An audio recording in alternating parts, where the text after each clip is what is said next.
Еще несколько лет назад за вторым переездом по улице Кирова были пустые поля, отведенные под пастбище для скота. Со временем город расширялся, и теперь мы видим, что новостройки разрастаются и занимают все больше территории. В связи с увеличением численности населения, уже превысившим отметку 41 тысяча человек, здесь остро встал вопрос о развитии инфраструктуры, в том числе строительстве школы и детского сада.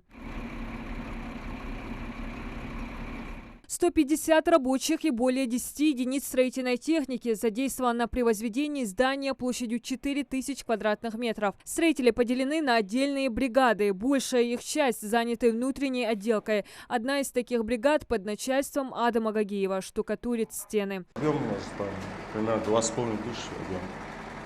За месяц мы постараемся.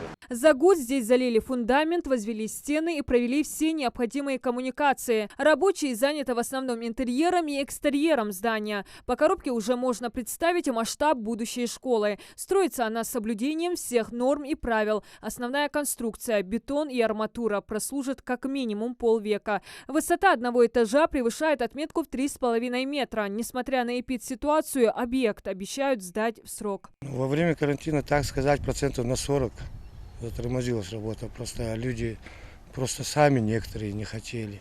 Здесь мы не настаивали, чтобы люди работали, пока сами не проявят инициативу. Электрика закончена, в принципе, там осталось несколько процентов, имеется в виду кабинетов пару. И вентиляцией занимаемся, благоустройством зданий, коммуникациями, прокладываем уже канализацию, вот вы видите, и начали раскапывать теплотрассу. Общая площадь территории школы 13 тысяч квадратных метров. 3 этажа разделены на 5 блоков деформационными швами. Также имеется и цокольный этаж, где находятся основные распределители коммуникаций по всему зданию. В новой школе предусмотрят пандусы, лифты и санузлы для детей с ограниченными возможностями. Плюс ко всему, рабочим предстоит еще благоустроить территорию в 2 гектара. Бюджет строительства составляет 485 миллионов рублей, половина из которых уже освоены. Вот у вас мы видим здание само. Вот это вот то, что вот показано, это детско-игровые площадки. 3 площадки наверху и 2 площадки внизу. То есть там будут устанавливаться городки, гимнастические снарядные турники, эти вот вещи. Внизу, чуть ниже, у нас следующий уровень, он опускается на 2,5 метра. У нас футбольное поле, баскетбольная, волейбольная и беговая дорожка. У нас вот по благоустройству больше 200 саженцев насаждений деревьев. То есть там часть фруктовые, ель, липа, клен астролистный и кустарники.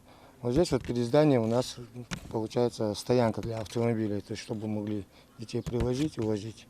720 мест, 40 кабинетов, дополнительные залы для кружков и лабиринт учебных блоков. Школу строят по федеральной целевой программе. Это первое масштабное образовательное учреждение в городе, что облегчит нагрузку на вторую школу и гимназию. Рядом с учреждением уже на стадии завершения новый детский сад. Это еще одна отрада для родителей, которые смогут занять своих малышей. После завершения основных строительных работ к этим социальным объектам обеспечат доступный подъезд. Диана Дударова, Адам Гулоев, Адам Далаков, Новости 24.